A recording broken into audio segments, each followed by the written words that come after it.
शक्ति उपासना और मानव जीवन में सक्रियता। ब्रह्म की सक्रिय अवस्था का नाम ही शक्ति है।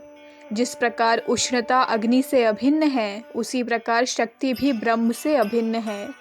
माया, महामाया, मूल प्रकृति, अविद्या, विद्या, महेश्वरी, आदि शक्ति, आदि माया, पराशक्ति, परमेश्वरी, जगदीश्वरी इत्यादि शक्ति के ही पर्यायवाची हैं। नवदुर्गा, काली, अष्टलक्ष्मी, नवशक्ति, देवी आदि एक पराशक्ति की ही अभिव्यक्तियां हैं। महालक्ष्मी, महासरस्वती और महाकाली शक्ति के तीन प्रधान व्यक्त स्वरूप हैं। जिसे अंग्रेजी में नेचर कहते हैं, वह व्याकृत अथवा व्यक्त प्रकृति है। मूल प्रकृति अव्याकृत अथवा अव्यक्त है। यही इस भेद रूप जगत का बीज है। मूल प्रकृति अथवा अव्यक्त में जड़ तथा चेतन अभिन्न रूप से रहते हैं। अव्यक्त के अंदर चेतन शक्ति अव्याकृत रूप से ही रहती है। सत, रज, तम के द्वारा शक्ति अपना कार्य करती है। इस स्थूल जगत की सृष्टि के लिए आकाश, वायु, तेज, अप और पृथ्वी ये पांच तत्व अथवा पंच महाभूत उसके साधन हैं। पृथ्वी, जल, अग्नि, वायु, आकाश, मन, बुद्धि और अहंकार मिलकर जड़ अथवा अपरा प्रकृति कहलाते हैं।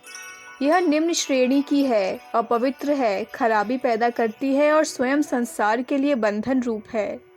परा प्रकृति विशुद्ध है, वह स्वयं आत्मा रूप है, क्षेत्रज्ञ है, वही जीवन को धारण करने वाली है। यह समस्त जगत के भीतर प्रवेश करके उसे धारण किए हुए है। इसे चैतन्य प्रकृति भी कहते हैं। शक्ति ही सब कुछ है। शक्ति के बिना हम ना सोच सकते हैं, ना बोल सकते हैं, ना हिल डुल सकते हैं, ना देख सकते हैं और ना सोच समझ सकते हैं। शक्ति के बिना हम ना तो खड़े हो सकते हैं और ना चल फिर सकते हैं। फल, नाज, शाक, भाजी, दाल, चीनी आदि सब शक्ति से ही उत्पन्न होते हैं। इंद्रिय और प्राण भी शक्ति के ही परिणाम हैं। विद्युत शक्ति, आकर्षण शक्ति तथा चिंतन शक्ति आदि सभी शक्ति के व्यक्त रूप हैं। समस्त विश्व के अंदर रहने वाली निर्विकार सत्ता का नाम शिव है। उनकी शक्ति के अनंत रूप हैं, जिनमें प्रधान है चित्त, आनंद, इच्छा, ज्ञान और क्रिया शक्ति। तत्व 36 माने गए हैं। जब शक्ति चिद्रूप में अपना कार्य करती है तो उस समय निर्विशेष ब्रह्म विशुद्ध अनुभवमय हो जाता है और इसी को शिव तत्व कहते हैं। आनंद शक्ति के व्यापार से जैसे ही जीवन का संचार होता है, वैसे ही ब्रह्म की दूसरी अवस्था हो जाती है, जिसे शक्ति तत्व कहते हैं। अपने अभिप्राय को व्यक्त करने की इच्छा से ही तीसरी अवस्था की प्राप्ति होती है। इसके अनंतर ब्रह्म की ज्ञानावस्था होती है। यह है ईश्वर तत्व, जिसमें जगत को उत्पन्न करने की इच्छा और शक्ति रहती है। इसके आगे की अवस्था में ज्ञाता और ज्ञेय का भेद उत्पन्न हो जाता है। यहाँ से क्रिया का आरंभ हो जाता है। यही शुद्धि विद्या की अवस्था है। इस प्रकार ये पांच अलौकिक तत्व शिव की पंचधा शक्ति के अभिव्यक्त रूप हैं। शक्ति के उपासक इस जगत को 36 तत्वों का बना मानते हैं। जिस प्रकार सांख्य इसे केवल 25 तत्वों से बना स्वीकार करता है। सांख्य के पुरुष के ऊपर शक्ति पंच कंचुक अर्थात 5 आवरण मानते हैं, जिनके नाम है नियति, काल, राग, विद्या और कला। कला के ऊपर माया, शुद्ध विद्या, ईश्वर सदाशिव और शक्ति और शिव हैं। इस प्रकार ये 25 तत्वों के अतिरिक्त 11 तत्व और स्वीकार करते हैं। शक्ति की 2 अवस्थाएं होती हैं, शुद्ध साम्यावस्था और वैषम्यावस्था। पहली अवस्था वह है जिसमें तीनों गुण सत्व, रज, तम साम्यावस्था में स्थित रहते हैं। यह अवस्था प्रलय काल में होती है। उस समय असंख्य जीव अपने संस्कारों तथा अधिष्ठाता के साथ अव्यक्त अवस्था में रहते हैं। अधिष्ठाता का अर्थ है कर्म की अदृश्य शक्ति अथवा फलदायिनी शक्ति, जो कर्म के भीतर छिपी रहती है। प्रलय की अवधि समाप्त होने पर साम्यावस्थित शक्ति में स्पंद अथवा स्फूर्ति होती है, और वह इसलिए कि तिरोहित जीवों को अपने अपने कर्मों का फल भोगने की इच्छा होती है। यही वैषम्य अवस्था है। अब ब्रह्म सृष्टि को उत्पन्न करने के लिए बाध्य हो जाते हैं। उनके संकल्प मात्र से सृष्टि उत्पन्न हो जाती है। साम्यावस्था में रजोगुण शुद्ध और शांत रहता है। विकास अथवा सृष्टि के समय वह अशुद्ध एवं शुद्ध हो जाता है।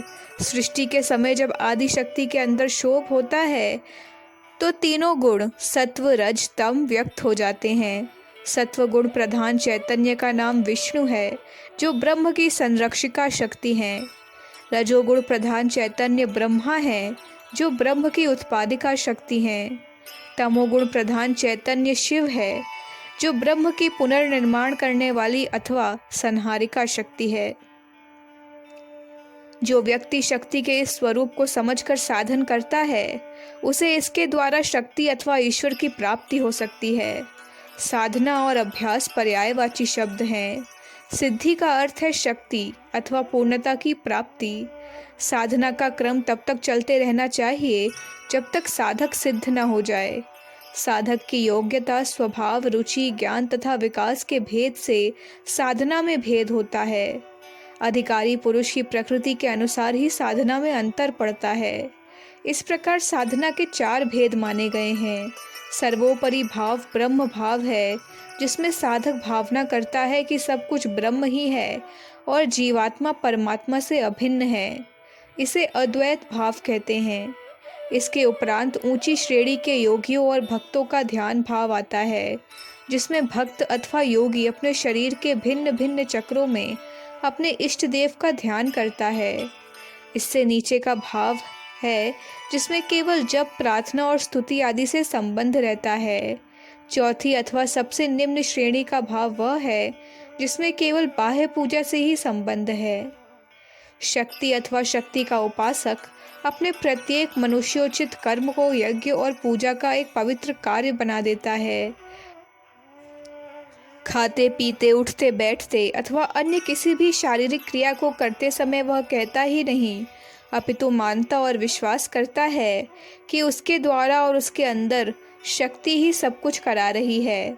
वह अपने जीवन और उसकी प्रत्येक क्रिया को इस रूप में देखता है मानो प्रकृति में जो ईश्वर की क्रिया हो रही है उसी का यह भी एक अंग है। शक्ति ही मनुष्य के रूप में व्यक्त होकर यहाँ अपना कार्य कर रही है। इस प्रकार की भावना से प्रेरित होकर कर्म करने से अकर्म की ओर प्रवृत्ति ही नहीं होती, और यदि पहले से कोई बुरा अभ्यास होता है तो वह स्वयं जाता रहता है। जो इस प्रकार बनने का प्रयत्न करते हैं, इंद्रियों को वश में करते हैं, सच्चे हृदय से माता के नाम की रट लगाते हैं, उन पर आदि शक्ति की अवश्य ही कृपा होती है। अखंड ज्योति, मार्च 1959, पृष्ठ संख्या 2-3। हमारे YouTube चैनल विचार क्रांति दूत अखंड ज्योति पत्रिका को सब्सक्राइब करें एवं अगली वीडियोस प्राप्त करने के लिए बेल आइकन दबाएं। धन्यवाद।